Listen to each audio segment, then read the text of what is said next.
Welcome back again to Money Means Business with our guest, engineer Hebel Halbeck, urban and projects planning expert, and we've got a lot to talk about with the different projects that have been going on for years, and those that were inaugurated. Others are yet to be inaugurated, and we hear like inauguration right away of projects without any kind of introduction, and then projects are just happening. Well, a lot has been happening. What would you like to start with? Well, first of all, I would like to say that we are lucky now that finally, after so many years, we've been waiting for all this to happen. We need the new cities, the new network road system, transportation system. This should have been done, I don't know, 30, 40 years ago. Yeah. And well, you cannot say it's too late. It's never too late. It has to be done. Definitely. Unfortunately, this thing takes a lot of time. Should be well studied, and then goes to construction. Yeah. As I said, the new cities, we needed it. We need it very badly, because actually current cities, Cairo, Alexandria, and other cities, they are exploded with population. Yeah. And you really cannot add any more development inside the city. It should go outside the city.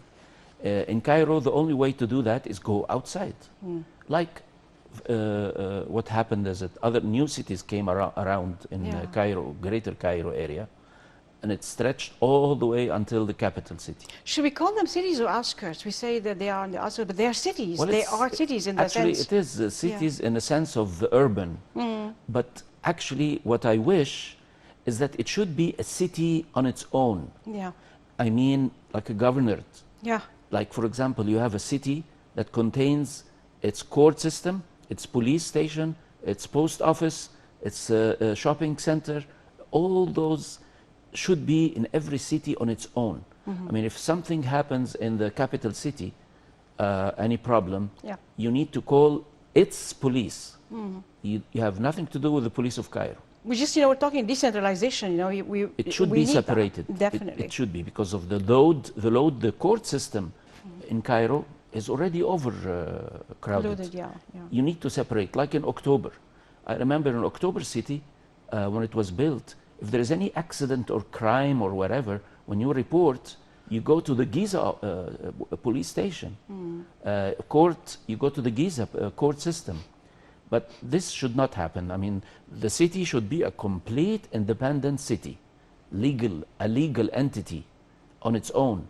And this is, I think this should have been done a long time ago. But anyway, we're lucky that this is going on now. All those cities are required, and at the same time, they have to be in contact together. How? With a network system. Yeah. The network system is what?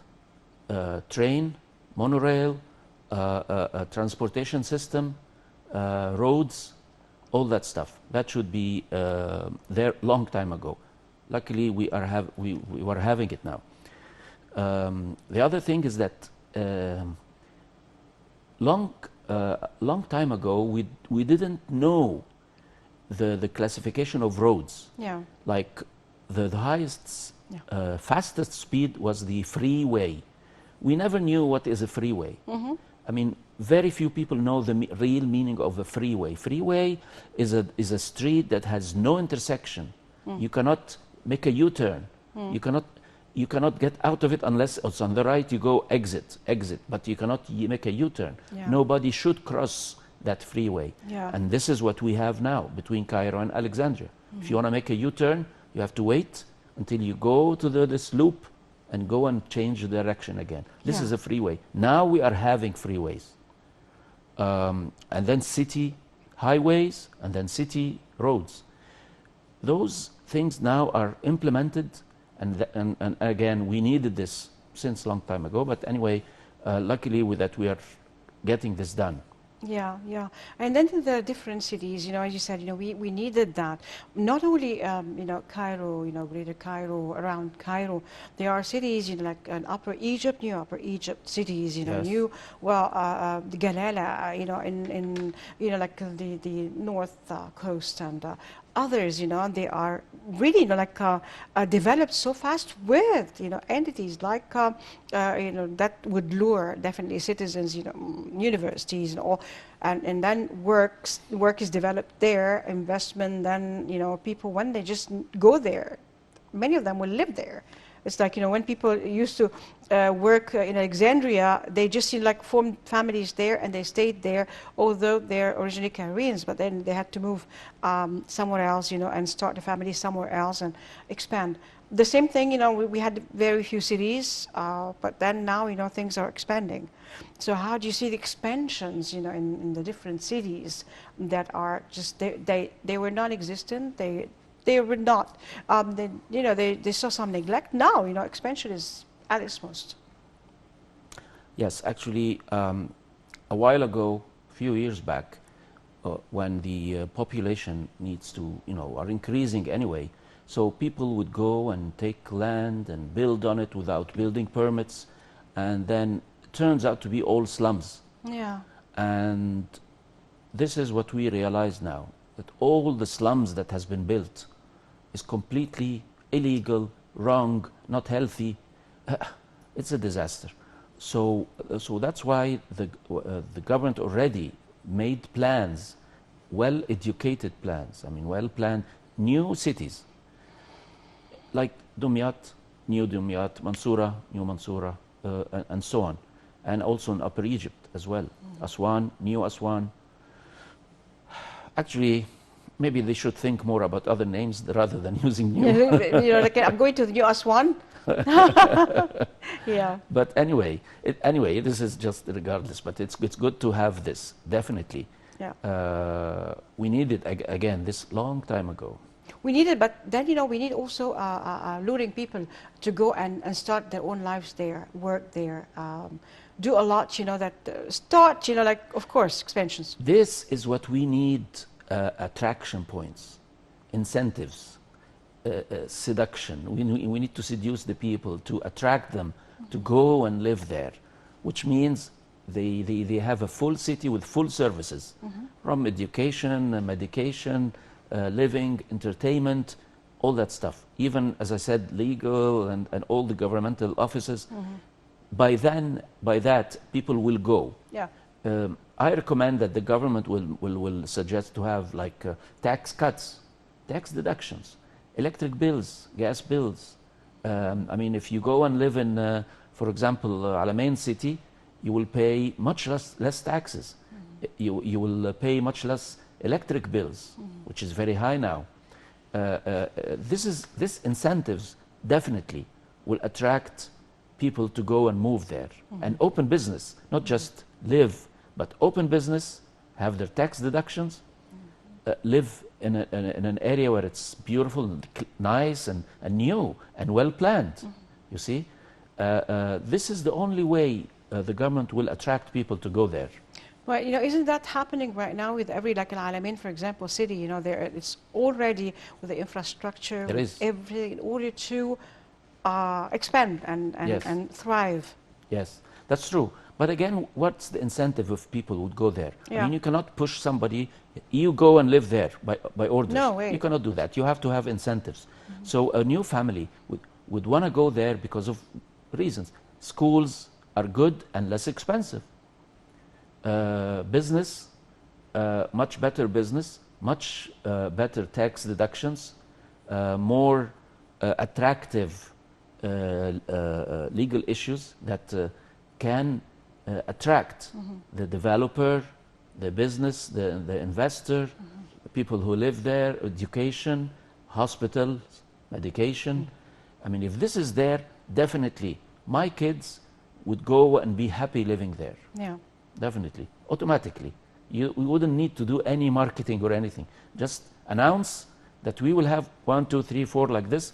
You will find this city will will flourish. But that, of course, when this happens, this is our role as media to just, make people understand, what the benefits of going there. But then before that, also, I think in Alamein City and all, with all the attractions there, with what's built there, then people will go first, and those, who have the money in order to buy, because this is, like the last trendy places that the latest, they'll go there and buy there, and, like the universities there. So probably, the kids will be staying there. It's going to be, Yes.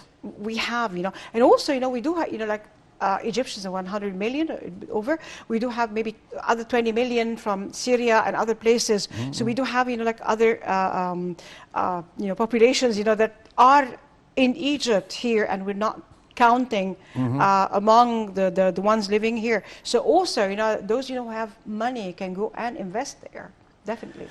Yes, definitely. And also, I recommend to help facilitate to have good prices. I mean, this is also one of the things that you will attract people to move, is to have better prices, much less than the city.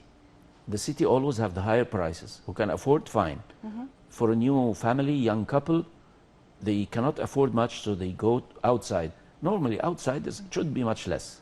It should be. This is all over the world, anywhere in the world. But do you think developers now, when they develop in places like New Alamein, and with all the attractions they have, they just, give reasonable prices, or prices are going to be high? Well, I heard of some, prices as very high. Yeah. But this is probably in some areas. I mean, maybe the towers and stuff So like it's that. like any other place But there is Cairo. other places that's much less. Yeah. And that's how it should be. I mean, the government should encourage developers to have this variety of prices. Yeah. Otherwise, these cities will be inhabited. Nobody will go there. But I think, now with the preparations, that of course they know, like who's going to be going there, and with the projects they have there, it's like new Dubai.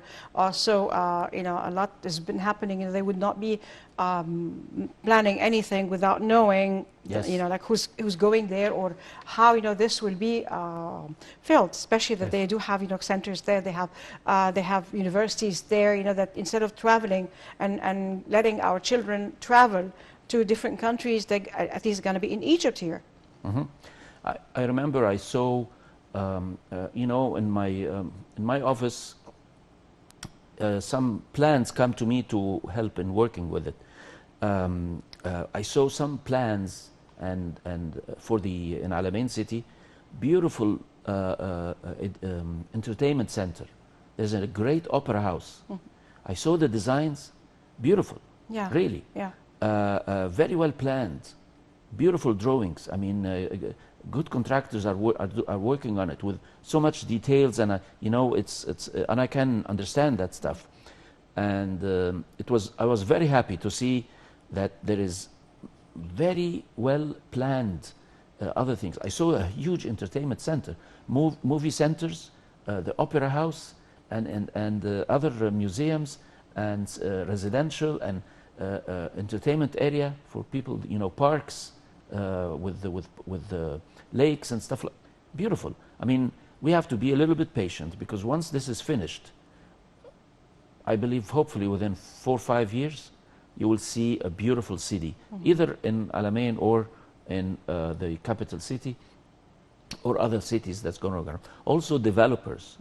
I understood now that the government already makes good deals with developers. Yeah. They provide a good piece of land without paying anything, without without selling expenses. it. Yeah. They just partners with it. Yeah. I mean, hey, Mr. X, a good developer, take this 100 acre or 400 acres or whatever and develop it. And we were going to be partner with you, whatever the percentage is. But I mean, so the developer will be encouraged. Yeah. He's not going to pay millions to get the land. Well, the state, will just, enter as with the land, that's Yes. the Yes, yeah. they're part in the the company. investment with the land, and then the partner with, their know-how and, The money to developer, develop. exactly. The developer has the know-how, and he knows all the team, the marketing team, the engineering team, all that stuff is there already.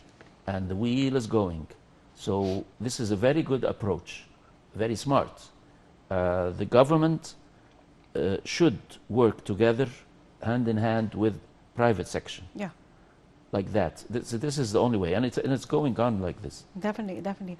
Also, like talking about that, the projects is like these cities, not only the old ones, Alamein, of course, is very well known, and the Alamein, like the World War, victims Yes. that are buried there, and every year there is this celebration or commemoration, and the parents or families go there now.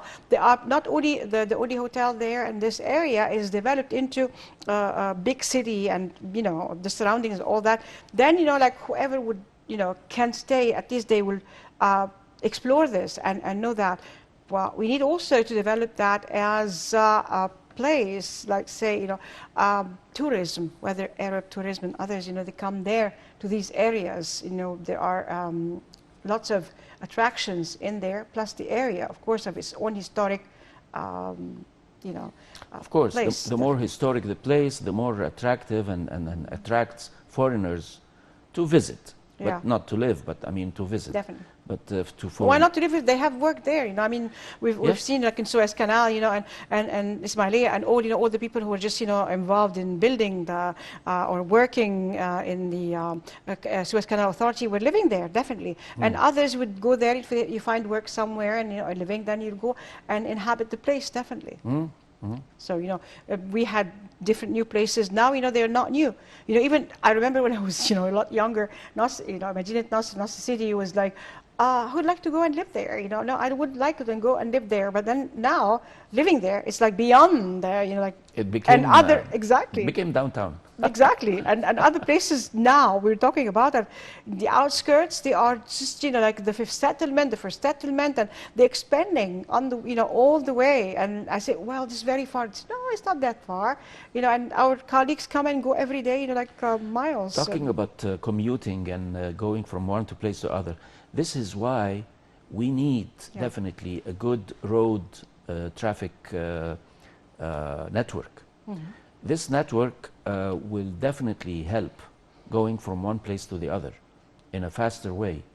Normally it's cars, but there should be also buses, public transportation, and of course when the distance is so far, it's going to be train for further areas, and less will be monorail.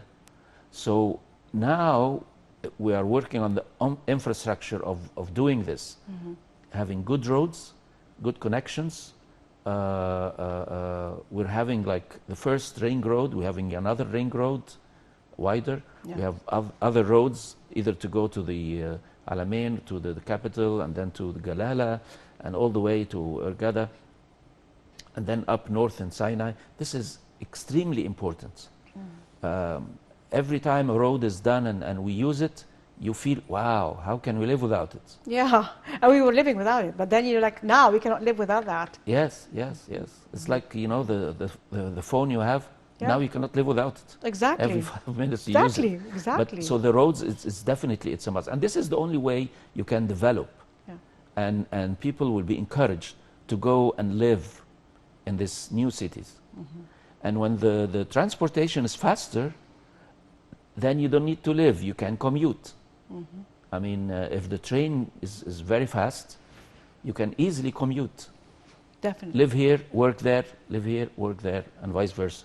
Definitely. Well, we go for a short break, after which we'll be coming back and resuming our talk. So stay tuned to us, don't go away. We're coming back in a moment.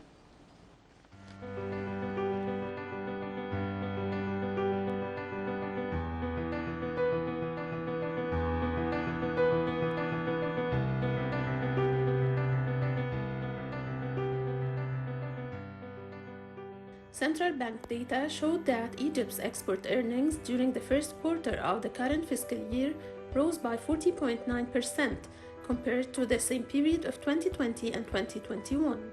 According to a statement from the central bank on the balance of payments, the proceeds of exports recorded about $8.9 billion during the first quarter of 2021 and 2022, compared to about $6.3 billion during the same period of the last fiscal year. Egypt's furniture exports declined by 11% during the months of January and February 2022 to record about $43 million compared to $48 million during the same 2 months of 2021. The report issued by the Furniture Export Council indicated that the value of the sector's exports decreased in February by 16% to $20 million, compared to $24 million in February 2021, and also in September by 6% to $23 million, compared to $24 million. On the other hand, Egyptian furniture exports to Palestine jumped to $3 million compared to $400,000, with a growth of 650%, while they fell to the United Arab Emirates by 28.6% to record $5 million compared to $7 million. Egyptian furniture exports to America stabilized at $1 million and to Italy at $1 million, while they fell to the rest of the countries to about $10 million compared to $12 million, down 16.7%. The Expert Council for Building Materials, Metal Industries, and Refractories revealed that Egypt's exports of insulating materials and pipes increased by 19.6% during January and February 2022 to record $8,625 million compared to $7,212 million during the same 2 months of 2021.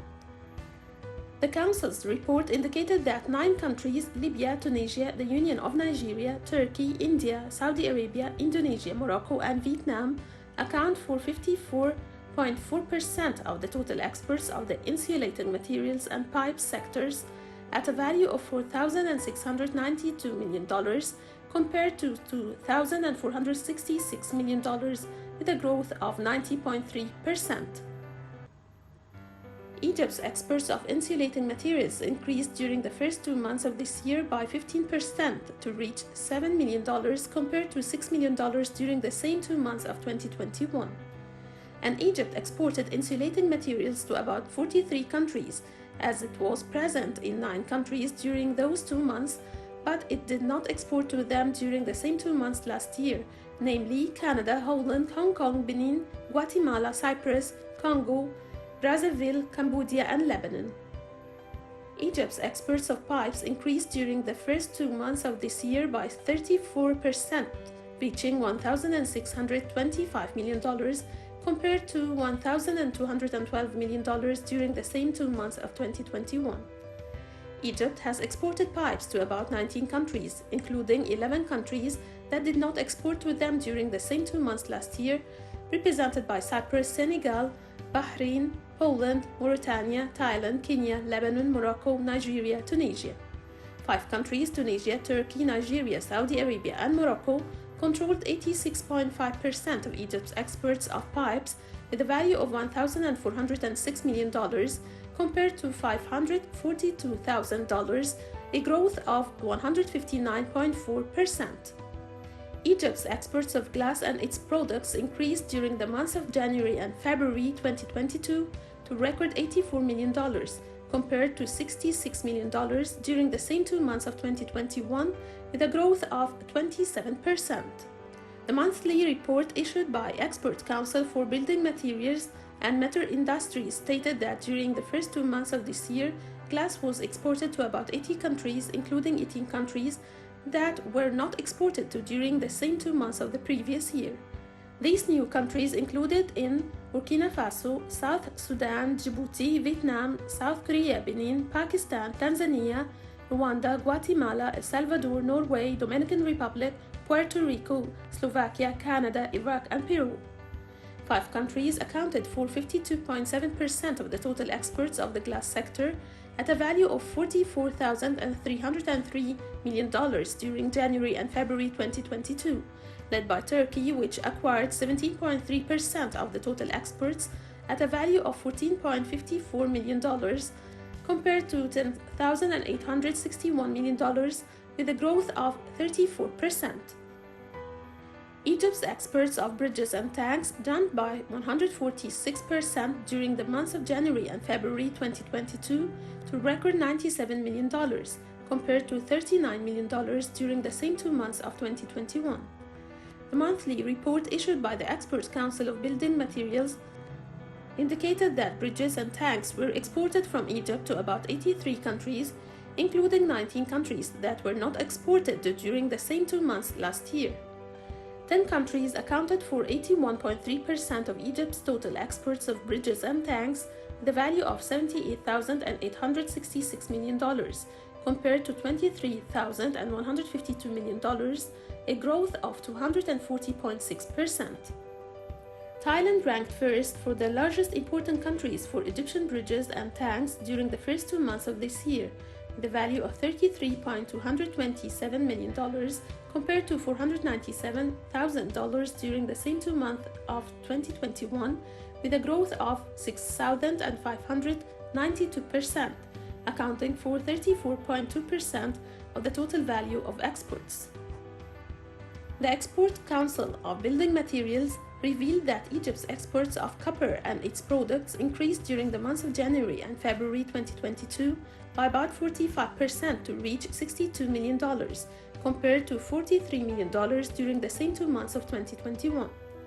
The report issued by the Council showed that Egyptian copper was exported to 23 countries, including 4 countries that were not exported during the same 2 months of 2021, including Ethiopia, the United States of America, Taiwan, and Singapore.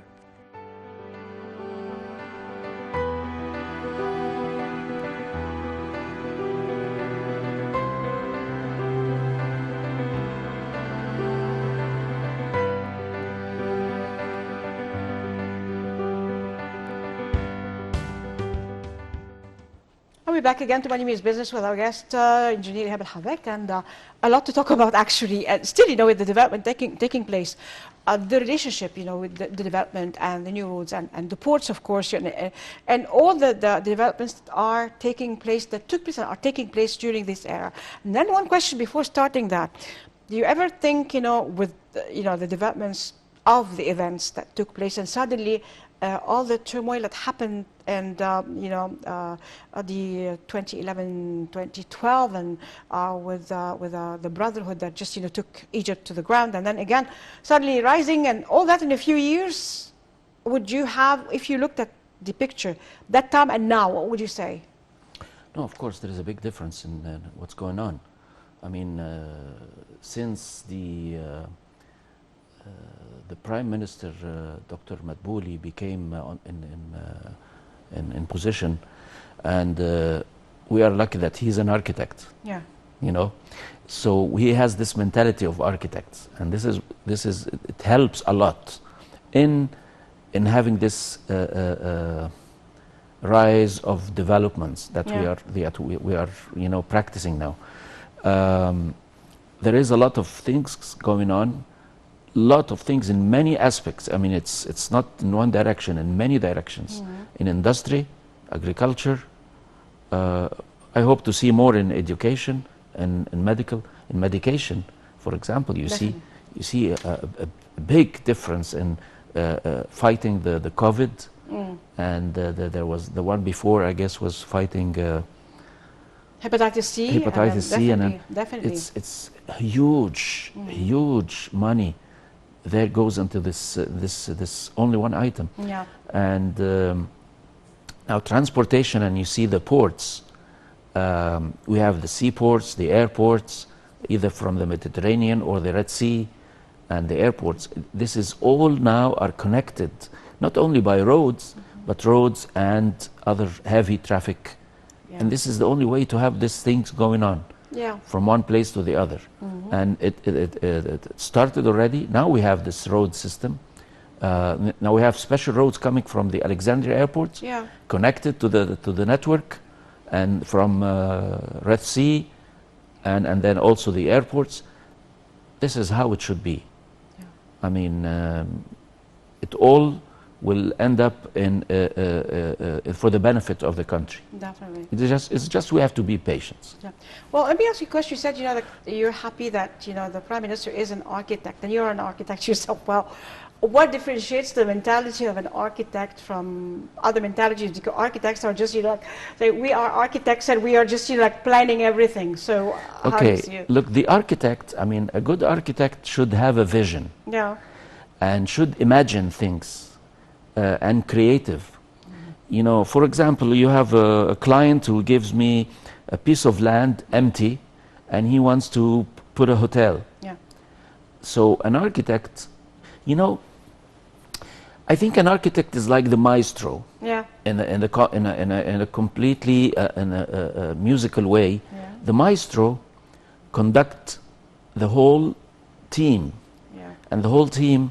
Here he has the strings, the violins, the air, the trumpets, and all that stuff, and the drums, and the cello, and the contrabass, and the piano, and the singers, the vocals. See, the maestro is the one who put all this together. Everything together. Yeah. And then at the end, But they call it wheeling. you sit and hear something very good, makes you feel good. Yeah. And I think the architect is like this.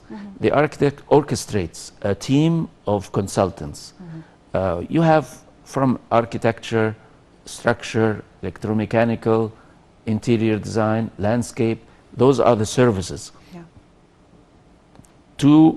that I provide to the client who wants to build something. Hospital, hotel, residence, office building, whatever, mall.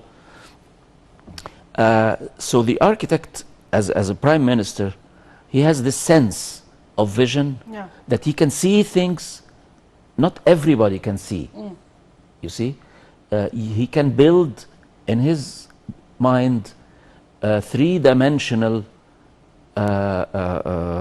vision. I mean, a project in a 3D. He can see it, and in reality, it's just sand. Yeah. But he can see that this, and he can, from the studies and the education he gets, and the practice, he normally should have a good vision. I mean, if I put the industrial area here, agriculture there, and like say, when I build a house, what are the main elements that's important in building a house? The directions, the sun, the wind. You want to, when do you want the sun to enter to your room, in your bedroom? You want the sun to be in the morning or in the afternoon? So if it's in the morning, you want to put your bedroom in the east. Yeah. So you have the sun early. Yeah. You want it later on, you can put one in the west. And you see, you react with the environment. The wind, the sun, of course, the view. And if you have a view, you will look this way. So the architect, I mean, since the Prime Minister is an architect, he has this vision that we needed long time ago. Yeah. I remember long time ago, in the history of having the Alexandria governor, when we had the Alexandria governor, an architect, Dr. Fuad Helmi, as an architect, he was the governor of Alexandria. Yes. He already, with his vision, he put plans and have studies of plans and then started to implement it. Now, when he moved to the, another governor took over, he implemented those plans. And those plans, until now, are very important for Alexandria. Very important. And you see, so that's why I say the architect who has a good vision will definitely make what, or build what we need to have. Well, actually, when you were speaking, you said, like a long time ago, but then I'm talking about ancient times, we are the, the children of the ancient Egyptians. We are Egyptians, so recalling our and reviving our own, heritage.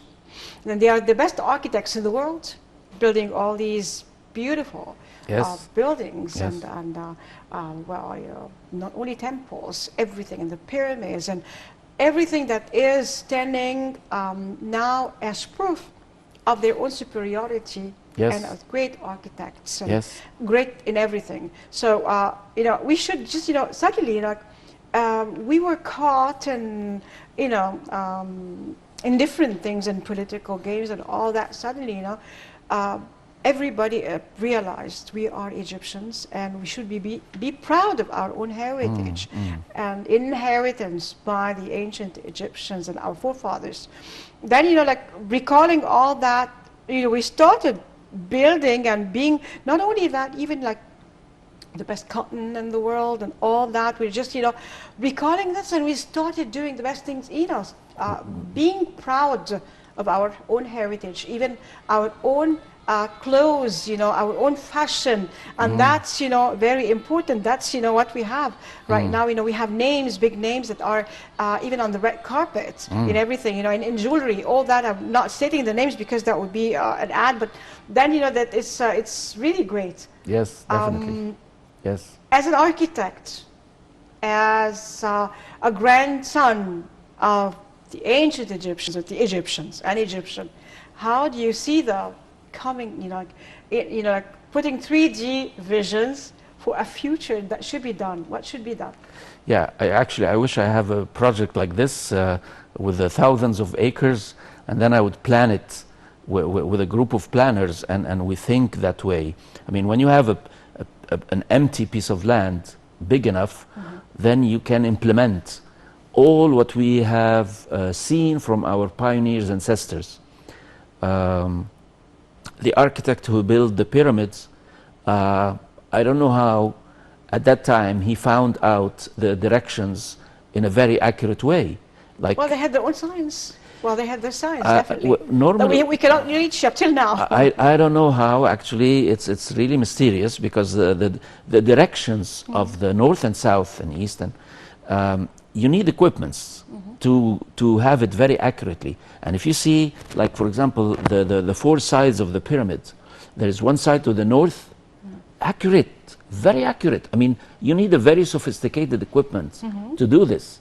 Yet they don't have that. They didn't have that. But we don't know, actually, we are still, exploring and finding out things that we did not know about every day. Yes. The earth, is bringing some of the secrets that are there. So, if they did this, so probably they did have, since they had the knowledge, then they had the equipment that we haven't discovered yet. Yes. Or, yes. their own vision, like engineers, 3D visions, and they know how to do it, definitely. One of the things that's very interesting is when you enter a temple, an old pharaonic temple, the last door, the rooms are put in a way with a hierarchy of importance. The last room is the room of the king. Wow. And in order for them to have everybody go and bend and bow for the king, they have the door very short. Yeah. So that you have to actually bow in order to enter, because otherwise you will hit your head. Yeah. You bow like this and to the king, and then you go up again. And even that, like the thing of the sun that goes to the face of Ramses on the 22nd or 23rd of February. The solstice, yes. It's amazing. Very sophisticated. Definitely. You need also another. Up till now, everybody was watching. It's like it's there and how do they do that? You can do that now, but I mean, but then at that time, definitely. Then they reached a very high standard of knowledge that is up to like we reached that after how many thousands of years. Yes. Well, good times fly. We reached the end of this episode. So we hope we see you more and more as things develop. And it's a pleasure always having you. Thank you. Thank you for being here from Alexandria. Yeah, thank you. And we'll see you again soon. Thank you. Thank you. And I'd like to thank our viewers for being there for us. We'll see you again next week. As for now, God bless Egypt, God bless Egyptians, God bless our president, our army, our white army. And as we quote from the Holy Quran, ادخلوا مصر إن شاء الله آمنين. Enter Egypt, God willing, safe. And from the Holy Bible, Mubarak شعب مصر, blessed be Egypt.